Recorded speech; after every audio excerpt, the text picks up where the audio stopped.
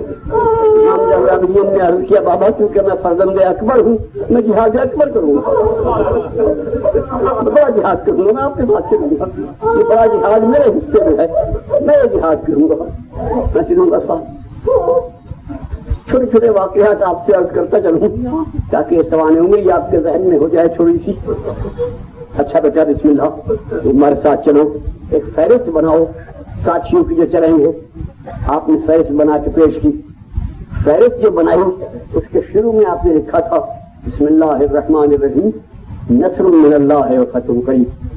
امام نے فرمایا بیٹا زین العابدین نصر من اللہ وہ لکھتے ہیں جو لڑنے جائیں. میں تو میرے لال مرنے جا رہا ہوں تم لفظ کاٹ دو اور اس کی جگہ لکھو بسم اللہ الرحمن الرحیم انا للہ یہ لکھ دیا. جو ہے نا 28 رجب کو سید الشہداء روانہ ہوئے عصر کے وقت تو حضور مسجد میں بیٹھے تھے اور مدینے کے موجودین حضور کے پاس بیٹھے تھے. قمر بنی ہاشم نے آ کے عرض کیا قبلہ امام زین العابدین کا حکم ہے کہ اب محمل میں سوار کرایا جائے. حضور کا کیا ارشاد ہے؟ ہاں جو وہ کہہ رہے ہیں ٹھیک کہہ رہے ہیں وہی میرے قافلے کے سالار ہے کہ محمل میں سوار کرایا جائے. ایک ناکا آتا تھا دروازے پر منادی آواز دیتا تھا حسن کی بیوہ کی سواری حاضر. بیوہ حسن آتی قاسم ان کا بازو پکڑ کے سوار کرتا. اس کے بعد کسی نے کہا لیلا کی سواری ہے انہیں علی اکبر نے سوار کرایا. جو خاتون آتی جس کا محمل آتی اس کا بیٹا بھائی سوار کرا تھا. آخر میں کالے پردوں والی محمل آئی. امام نے فرمایا اپنے پاس بیٹھنے والوں سے بھائیوں ذرا اجازت دو میں کھڑے ہو کے زینب کو سوار دلا تھا میری بہن زینب کی سواری. چنانچہ ناکا بٹھایا گیا اور جناب عباس نے مدینے کے محلے میں اعلان کیا محلے والوں کوئی مکان کی چھت پہ ہو تو اتر جائے, کوئی پرند کسی درخت پہ بیٹھا ہو تو اڑا دیا جائے, کوئی بچہ بھی پرندے پر نہیں آنے پائے. ثانیہ زہرا سوار ہو رہی ہے, عصمت کبریٰ سوار ہو رہی ہے, سناٹا ہو گیا محلے میں. حسین خدا کھڑے ہوئے, آپ بہن میں تجھے سوار کروں. ایک بازو زینب کا حسین کے ہاتھ, ایک بازو زینب کا علی اکبر کے ہاتھ تھی, اور قاسم نے پردہ اٹھایا محمل کا, اور محمد نے نالین اٹھایا. زینب نے کیا فرمایا, تم سب مجھے چھوڑ دو, میں تمہارے ہاتھ سے نہیں سوار ہونا چاہتا.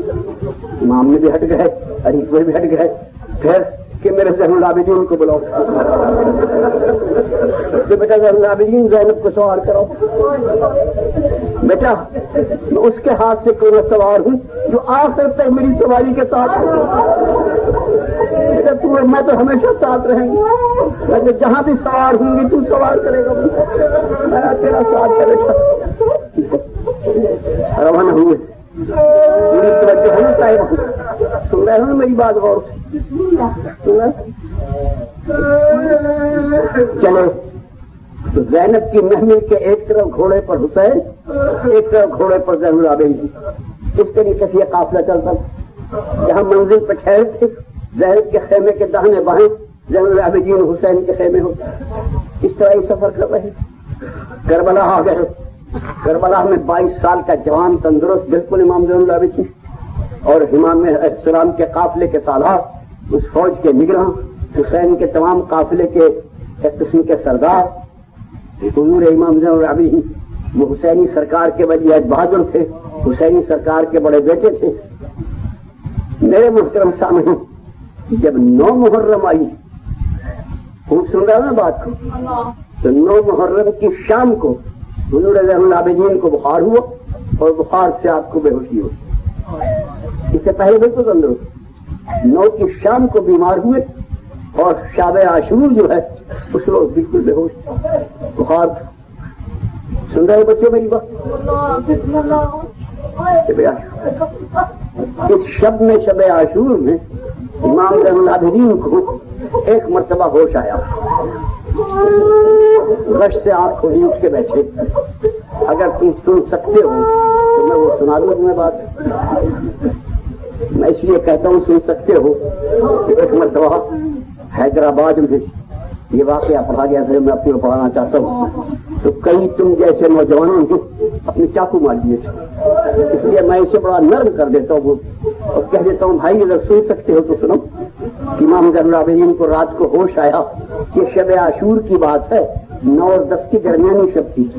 سن رہے ہو نا بچوں جہاں جہاں بیٹھے ہو، توجہ سے سننا بات کو اور یاد رکھنا بات کو، پھر تمہیں زین العابدین کی عظمت یاد آئے. جب حضور سید الشہداء نے شب عاشور اپنے تمام فوجیوں کو بلا کے حکم دیا، فرمایا کہ تم جا سکتے ہو، اگر جانا چاہو تو جا سکتے. اور حضور کے ساتھیوں نے جانے سے انکار کیا کہ قبلہ ہم نہیں جائیں گے آپ کو چھوڑ کر، ہم نہیں کہاں جانا. تو آپ نے انہیں دعا دی اور دعا دے کے فرمایا کہ میرے محترم ساتھیوں، میرے معزز ساتھیوں، تم جیسے ساتھی تو نانا رسول کو نہ ملے، میرے باپ علی کو نہ ملے، تمہارے جیسے وفادار تو کسی نبی کو نہ ملے. میں تمہارا بڑا شکر گزار ہوں، میں تمہارا بڑا احسان مند ہوں. تم ایک کام کرو، اپنے خیمے اکھاڑ لو جہاں جہاں لگے ہوئے ہیں، اور یہ سادات کے خیمے ہیں نا ان کے قریب اپنے خیمے لگا لو چاروں طرف، سنا آپ نے؟ تاکہ یہ بے حیا فوج اگر رات کے اندھیرے میں حملہ کرے تو تم سیدانیوں کی حفاظت کرو. چنانچہ 72 ساتھیوں نے اپنے خیمے سیدانیوں کے خیموں کے قریب چاروں طرف لگا لیے. خیمے لگ گئے رات کے تقریباً 11 ساڑھے 11 بجے کا وقت سمجھو.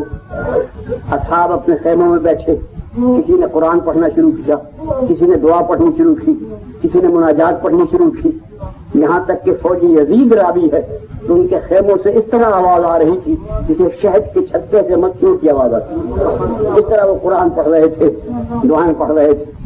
جب وہ قرآن پڑھ رہے تھے، دعائیں پڑھ رہے تھے، تو اپنے بیماری کے خیمے میں لیٹے ہوئے امام زین العابدین کو غش سے پاپا آنکھ کھولی، اٹھ کے بیٹھ گئے. جو خاتون آپ کی تیماردار تھی اس نے کہا حضور کیا بات ہے، آپ اٹھ کے بیٹھ کے کہاں؟ ذرا میری طبیعت تو کافی خراب ہے، تو اس وقت میرا غش جاتا رہا، میں بیٹھ گیا ہوں. ٹھیک ہے، یہ آواز کس کی آ رہی ہے؟ سنو گے بھائی غور سے بات کو، اجازت ہو تو کہہ دوں اجازت. امام نے اس خاتون سے پوچھا یہ آواز. اس خاتون نے کہا کہ حضور کے جو فدائی ہیں، حضور کے جو جانباز سپاہی تھے، ان کے خیمے قریب لگے ہوئے ہیں، وہ اپنے خیموں میں دعائیں پڑھ رہے ہیں، قرآن پڑھ رہے ہیں، ان کی آواز ہے. اچھا یہ بات ہے، میرے ابا کہاں ہیں؟ کہ اپنے خیمے میں مسلح پہ بیٹھے کہ تم جاؤ میرا سلام کہو کہ زین العابدین ہوش میں ہے، ذرا میری بات سنو. اس خاتون نے جا کے امام کو پیغام دیا. امام اٹھ کے امام زین العابدین کے خیمے میں آئے. زین العابدین تعظیم کو اٹھے. حسین نے بیٹھو میرا لالا، تعظیم کو نہ اٹھو، بیٹھ جاؤ. بیٹے کو گود میں لے کے حسین بیٹھ گئے. حسین کے آنسو جاری ہیں، زین العابدین کو سینے سے لگا رکھا ہے اور کہہ رہے ہیں میرا لال جلدی اچھے ہو جاؤ، میرا لال تم نے بڑا کام کرتا، تمہارے دن میں بڑی خدمت ہے، جلدی تندرست ہو جاؤ.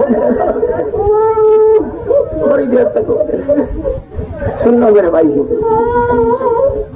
اور پھر پوچھتے کیوں زین العابدین بیٹا تم نے ہمیں کیوں یاد فرمایا؟ امام کہتے ہیں ابا میں اعتراض نہیں کرتا، میں یہ گستاخی ہے اعتراض. ایک بات کہتا ہوں.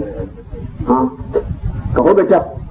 یہ جو ہمارے اصحاب ہیں، یہ جو حضور کی فوج ہے، یہ بڑے باعزت ہیں، ان کی عزت بہت بڑی ہے. قبلہ ان کی آخری خدمت جو ہے دفن کی وہ میں کروں گا، آخری خادم ان کا میں ہوں گا. اور قبلہ میں آپ سے وعدہ کرتا ہوں کہ ان میں سے ہر ایک کی قبر پہ کھڑے ہو کے میں کہوں گا کہ میرے ماں باپ تجھ پہ قربان.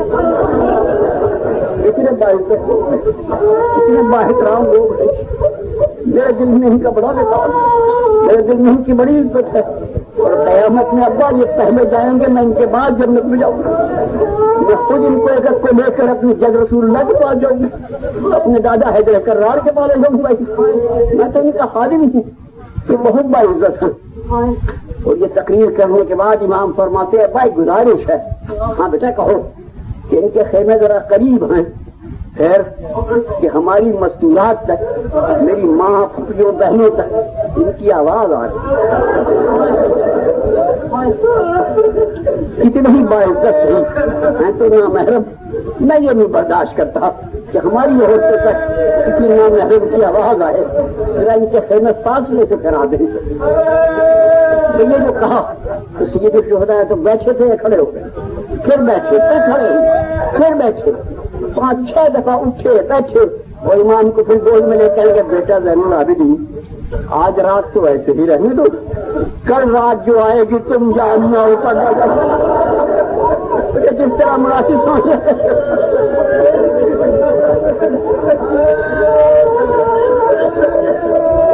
آج رات کو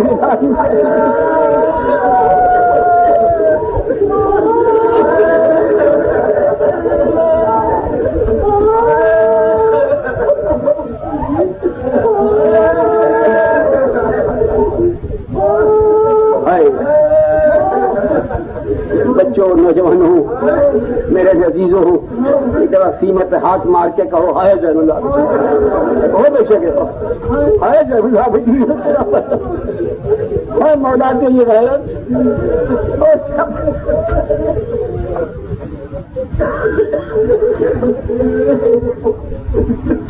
اس کے بعد پھر غشی ہو گئی. سن رہے بھائی میری بات؟ اب صبح تک پھر اسی طرح بچی. صبح کی نماز کے وقت ذرا افاقہ ہوا، لیٹے لیٹے نماز پڑھی پھر لیٹ گئے. اس کے بعد پھر ہوش آیا. وہ کس موقع پر وہ میں بھی سناتا ہوں آپ کو. اب کس موقع پہ ہوش آیا سن رہے ہو نا میری بات؟ اور سے سننا تب لطف آئے گا آپ کو، پھر پتہ چلے گا آپ کا یہ امام کس شان کا امام. اب کب ہوش آیا؟ دن میں کس وقت امام کو غشی سے ہوش آیا؟ جب شہزادہ علی اکبر رخصت ہو رہے تھے.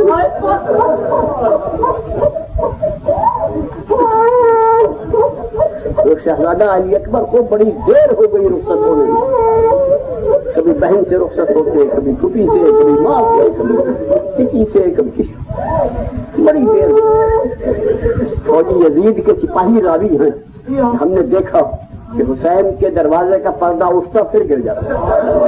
یہ پوچھا تو معلوم ہوا کہ اکبر باہر آنا چاہتے ہیں، باہر پردہ اٹھاتا ہے دربار اور پھر کوئی بہن آ کے روک لیتی ہے. کافی دیر ہو گئی. تو امام نے فرمایا، امام حسین علیہ السلام نے جو گھر میں تھے کہ بیویوں مسافر کا رفتہ نہ روکو جانے دو. امام کے فرمان سے عورتیں سب خاموش ہو گئی.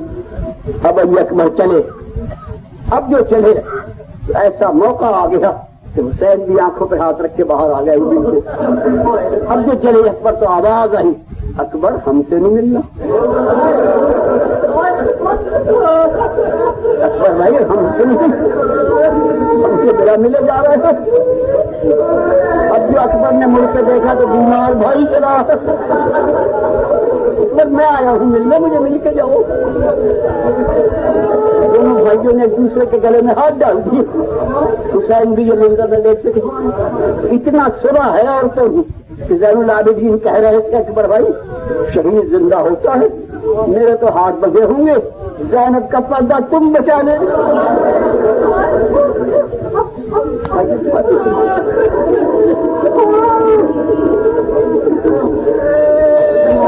سن لو ذرا میری بات میرے بچوں، میرے عزیزوں. دیکھو تم اپنے دفتروں میں، دکانوں پہ، جہاں جہاں بھی تمہارا واسطہ پڑتا ہے، ساری دنیا کو جا کے سناؤ کہ ہمارے امام ایسے ہوتے ہیں، ہم ان کو امام مانتے ہیں. یہ شان ہوتی ہے ہمارے اماموں کی. علی اکبر میدان میں چلے گئے اور زین العابدین اپنے بستر بیماری پر بیٹھ گئے اور حکم دیا کہ سامنے کا پردہ اٹھاؤ، میں اپنے بھائی کا جہاد دیکھنا چاہتا ہوں. اور وہاں بیٹھے ہوئے آپ دیکھتے رہے علی اکبر کا جہاد. ابن نمیر نامی شخص نے، اس کا نام تھا حسین ابن نمیر، اس نے علی اکبر کے سینے پر برچھی ماری اور برچھی جھٹکا دے کے جو نکالی تو اس کا پھل تو وہی رہ گیا، اس کی چوب اس کے ہاتھ میں آ گئی. اور وہ جو چوب اس کی برچھی کی اس کے سرے پہ اکبر کا خون. اس خبیث نے یہ حرمزدگی اور شیطنت کی کہ خون آلود برچھی بند کر کے کہا حسین یہ دیکھو تمہارے اکبر کا خون. سن رہے بھائی؟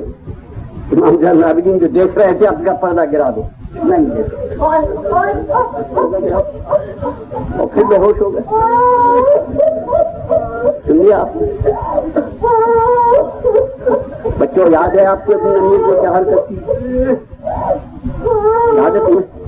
تو اس نے برچھی ماری، پھر یہ حرکت کی، کیوں برچھی دکھائی؟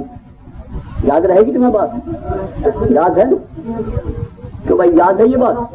اب سنو میری بات اور کہو ساری روح زمین کے انسانوں کو کہ دیکھو امام اسے کہتے ہیں، ہم انہیں امام مانتے ہیں.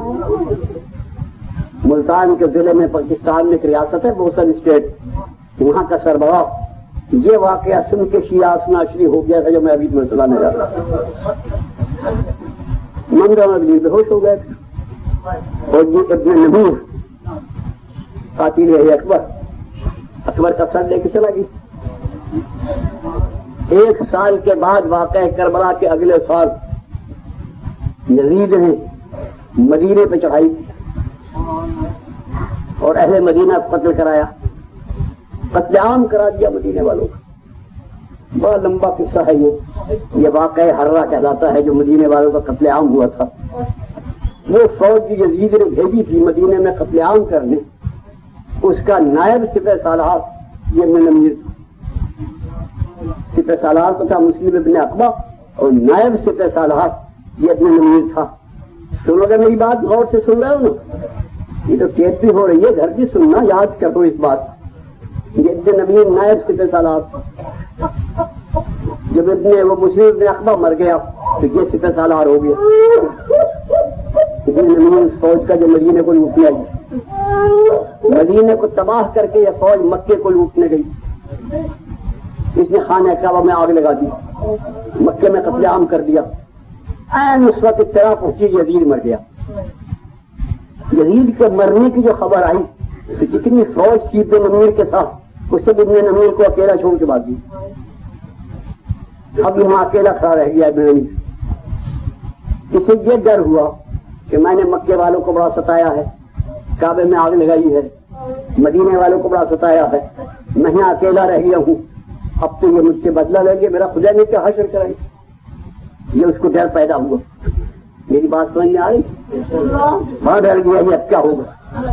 یہ جناب جنگلوں میں نکل گیا، شہروں سے دور چلا گیا، کوئی مجھے دیکھے نہیں. اور یہ کوشش اس کی جلدی سے میں شام پہنچ جاؤں کسی طرح تاکہ ان کے قبضے سے بچ جاؤں. کیونکہ جنگلوں میں پھرتا تھا مارا تو اس نے دیکھا کچھ خیمے لگے ہوئے ہیں.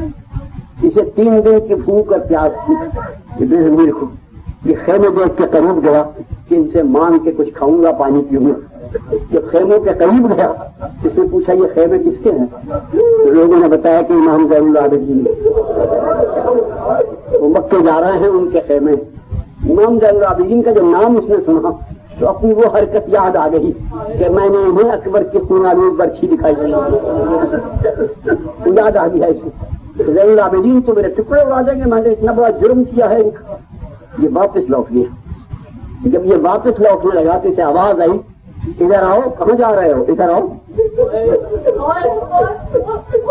پھر واپس آ گیا. دیکھا تو سامنے امام زین العابدین کھڑے ہیں، وہ کہہ رہے ہیں آؤ ادھر آؤ بھائی. یہ سامنے جا کھڑا ہوا اور دل میں اسے یہ اطمینان کہ مجھے انہوں نے پہچانا نہیں. بڑا خوش. ابھی کا بھائی عرب نام ہی لیتے اس کا، بھائی عرب کیوں آئے تھے، کیوں جا رہے ہو؟ کہ جناب ویسے کہ نہیں، ویسے نہیں بتاؤ. قبلہ بھوک ہے، پیاس ہے اور دل میں خوش کہ انہوں نے مجھے پہچانا نہیں. آپ نے کہا بیٹھ جاؤ. بیٹھ گیا. آپ نے حکم دیا ہے اس کے لیے گرم روٹی لاؤ، اس کے لیے ٹھنڈا پانی لاؤ. اپنے سامنے بٹھا کے روٹی کھلائی، اپنے سامنے بٹھا کے پانی پلائی. کہ اس نے کئی دن کے بعد پیٹ بھر کے کھایا تو نیند آ گئی، سو گیا. اب جو آنکھ کھلی تو کافی دیر ہو گئی تھی. اٹھ کے بھاگا کہ کہیں ایسا نہ ہو مجھے پہچان دے. جانے لگا تو پھر آگے بھائی ٹھہرو، کہاں جا رہے ہو؟ پھر ٹھہر گیا. اب دل میں خوش کہ انہوں نے پہچانا نہیں. بھائی دیکھو ایک بات سنو، کہاں جانا ہے تمہیں؟ کہ دور جانا ہے. کیسا کہو؟ ہماری سواری کے اونٹوں میں سے ایک اونٹ لے لو، 5-4 دن کا کھانا باندھ لو، 1 مشک پانی لے لو تاکہ تمہارا سفر آرام سے گزر جائے. اس نے یہ مہربانی دیکھی، اس کے منہ سے نکلا کہ شاید آپ نے مجھے پہچانا نہیں. آپ سمجھتے نہیں میں نے تمہیں پہچان لیا, تم ابن نمیر ہو. اب اس نے اپنا نام سنا آپ سے کہ ابن نمیر ہو تو اچھا کا آپ سے لگا. آپ نے کہا ابن نمیر ڈرو مت, گھبراؤ مت, اس دن ہم تمہارے مہمان تھے, آج تم ہمارے مہمان. دنیا کو پتا چل جائے کہ آل محمد میں غیروں میں کیا فرق ہے. اس دن ہم تمہارے قبضے میں تھے, آج تم ہمارے قبضے. اس واقعے کو سوچ کر رئیس پاکستان کا مومن ہو گیا تھا کہ میں تو اسی مہم کے ساتھ جاؤں, آج تم ہمارے مہمان.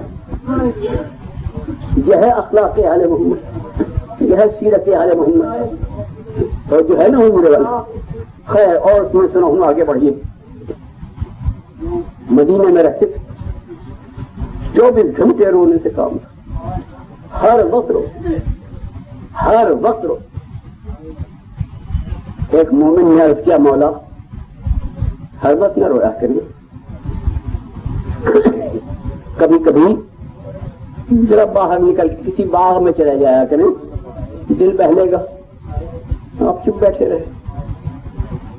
مولا کبھی لوگوں کی محفل میں کہیں جا بیٹھا کریں, دل بہلے گا. آپ خاموش رہے. مولا کہیں بازار میں آ جایا کریں, دل بہلے گا. بازار کا جو نام لیا آپ کی چیخیں نکل. اور بھائی تو نے یہ کیا کہہ دیا, تو نے بازار کہا, مجھے یاد آ گیا نور کپی کا خلاصہ اور شام کا بازار.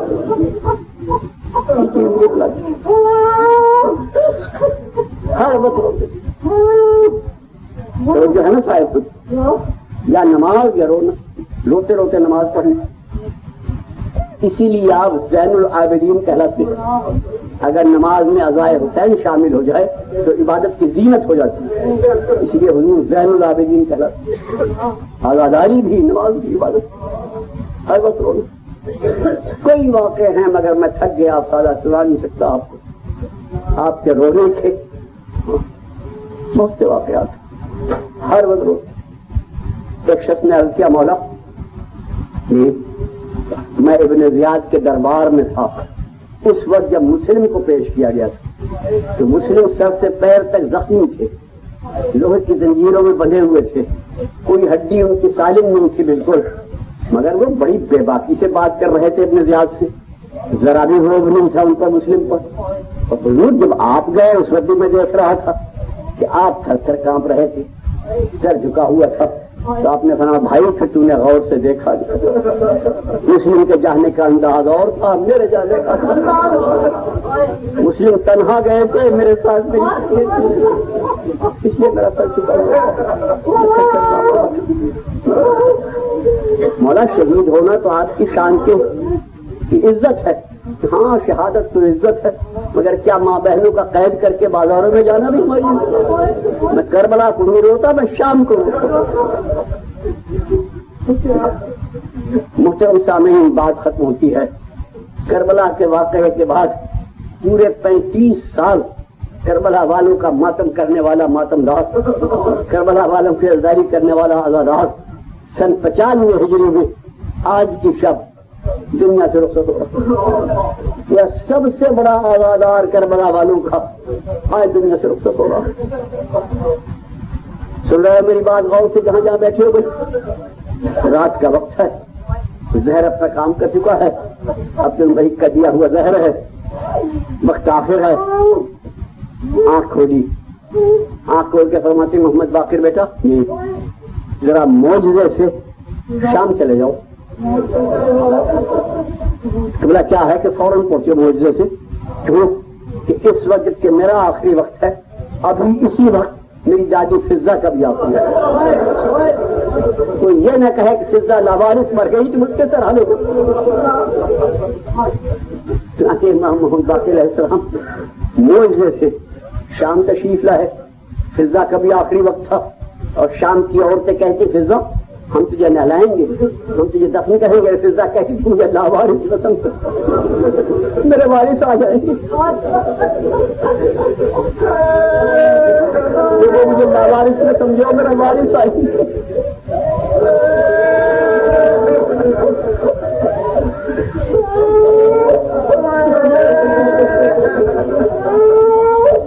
اور امام پہنچ گئے, اور پھر فضا کے کھول کہتی آ گیا میرا شہزادہ. یہ مجھے لاوارث سمجھتے تھے. اور ابا کا کیا حال ہے؟ امام باقر نے فرمایا اما تھوڑی دیر میں تم اور وہ ساتھ ہو گئے پوچھ رہے تھے. میں ان کو آخری وقت چھوڑ کے آیا ہوں. اور فضا کی وہاں حیرت ہو گئی.